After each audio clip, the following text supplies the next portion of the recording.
In this video, we're going to look at Python objects, basic data types, strings, lists, tuples, and we're also going to look at numbers and the math package. We're also going to look at variables and names, printing and prompting users. That's what we want to look at quickly right now.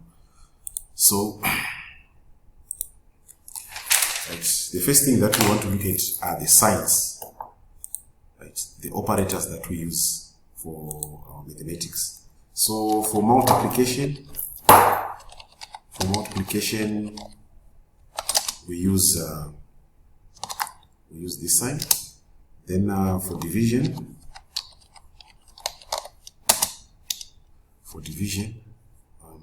sorry for that.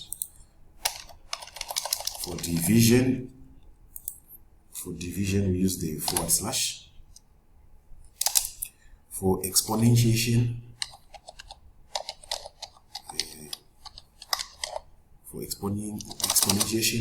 we use these two signs. For modulo, I'm sure you guys, all of you have done mathematics, right? So if you have done mathematics, I'm sure you understand what these signs mean. For modulo, we use the percentage sign, right? Multiplication, division, exponentiation, modulo.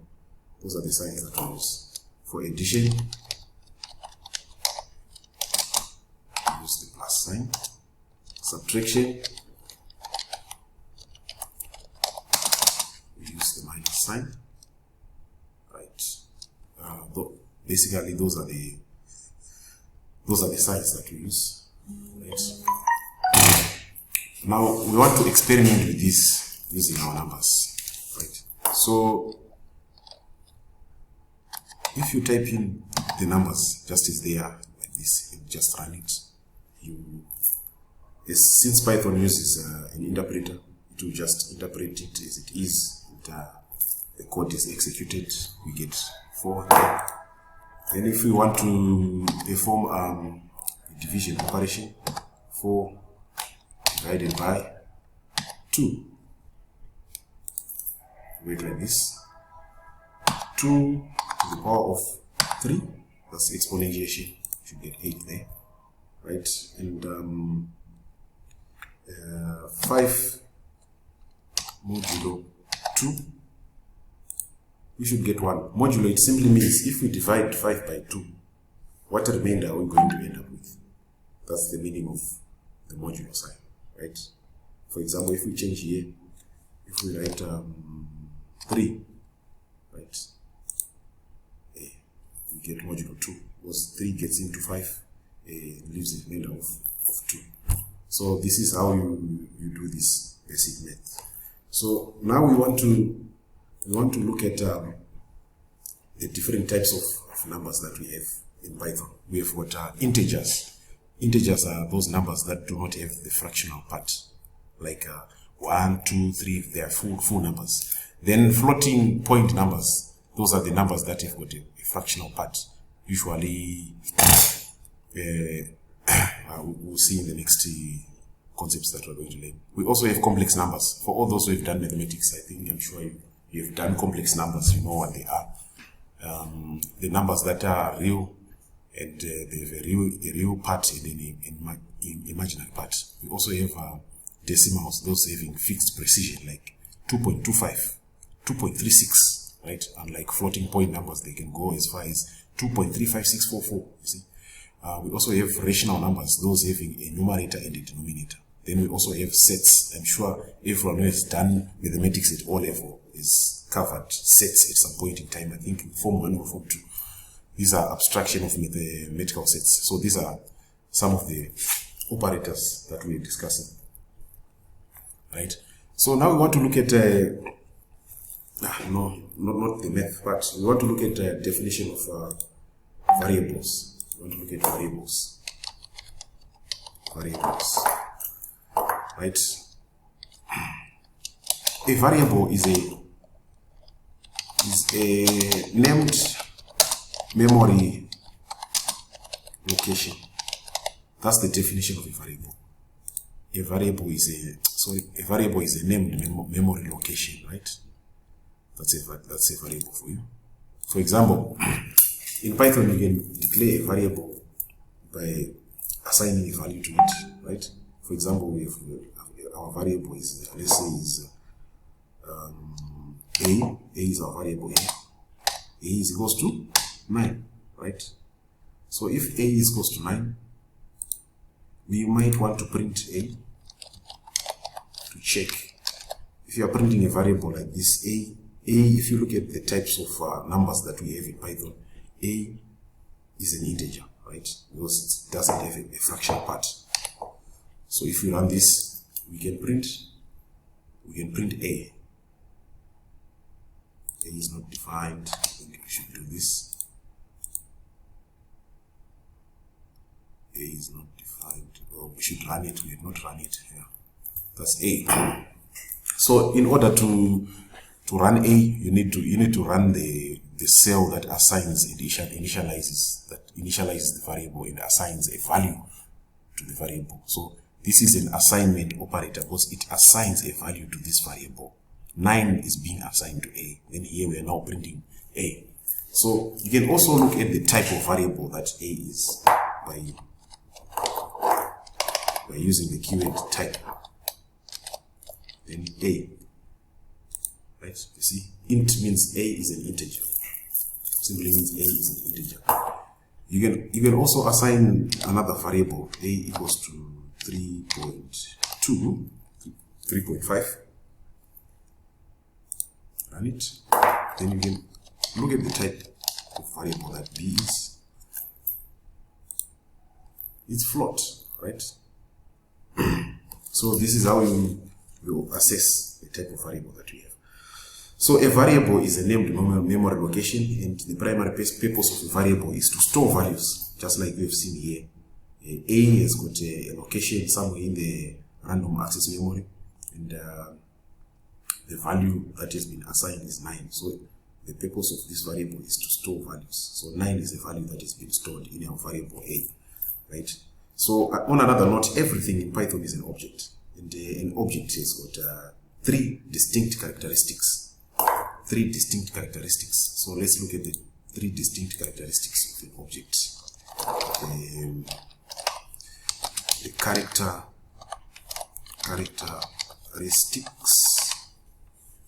of an object. Everything in Python is an object. The characteristics of an object in Python, right? So these are the characteristics of an object in Python. Number 1, a Python object has got an identity. An identity, right? An identity simply means that it's the address of the object, and the address does not change during the runtime of the program. So the identity of an object, it refers to the address of the object. Number 2, we also have the type. The type refers to the data type. We're looking at data types there. We shall look at them in a larger context. We also have value. Value is also another important characteristic. A value, it describes the value that you actually assign to the object or the variable, right? And sometimes you can have default values assigned to an object. You can also have default values assigned to an object. So these are the different types. We also have sequences. We also have sequences in Python. We are going to learn about sequences. Sequences. And in sequences, this is what we have. Sequences. We have strings. We have tuples. We have lists. We have dictionaries. We are going to look at this in full detail, right? We have got strings, tuples, lists, and dictionaries, right? And And we also end strings are defined. These sequences, they are defined as sequences are defined as ordered collection of elements. So these are basically ordered collection of objects. These are ordered collection of objects. And the complete opposite of this is sets. Sets are a complete opposite of sequences. So these are unordered collection of objects. These are just an ordered collection of objects. An ordered collection of objects. These are an ordered collection of objects. Right? So now we want to look at the math. We have different packages. One of the advantages of Python is that it comes with a lot of packages that actually make your work easier when you're writing code, right? So now, since we're dealing with numbers, we want to look at the math module in Python. It's called a module or a package. The math module is a standard module in Python. It is always available. It's freely available. You don't need to install it separately. Since you've installed Anaconda, you already have the math package on your Python, right? So in order to use the math package, you need to import it using the keyword import, right? And it gives access to the underlying C library functions. You remember I told you that Python was developed using C. So the libraries that we have in C, we can access them using Python, right? So this is how you do it. This is how you do it. This is how you import. You use the keyword import. So import math, right? You want to import math. So if you want to calculate the square root of a number, for example, you write math dot sqrt square root. Let's say the square root of 36, right? Square root of 36. You see, this is how we use math. So we want to take a look at the different functions that we have in math. So this is a function that we find in the math package. So the math package, it acts like a class.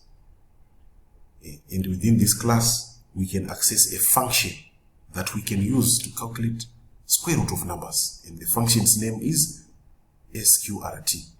Let me show you the list of functions that we have in math. Math has got a lot of functions. We are not going to cover each and every one of them, but we'll look at a few.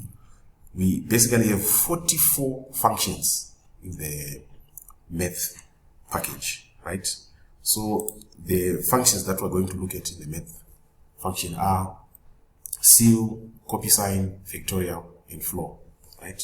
Ceil, copy sign, factorial, and floor. So let's look at how the ceil function works. Let's look at how the ceil function works, right? The ceil function's responsibility is to convert a particular fraction into a ceiling. A ceiling, it simply means it will return the largest integer value of that fraction that you have. For example, we might want, let's use it, ceil. Ceil means ceiling. A ceiling, and the ceiling is up. So when you have a number, you can only go up. Let's say you have got 2.1234, right? That's the number that you have. So the ceil should give you, sorry for that, right? So the ceil should give you, this was a spelling mistake, right? So the ceil will give you 3, because the upper number, like the ceiling is up there. So the upper number, whether you have 2.12, whether you've got 2.75, the ceiling will still be 3, right? Whether you've got 2.001, the ceiling will still be 3. And the opposite of ceiling is floor, because we have got a floor in our rooms. So the floor is the complete opposite of ceil. So if you have got a number, let's say 2.9, the floor of the number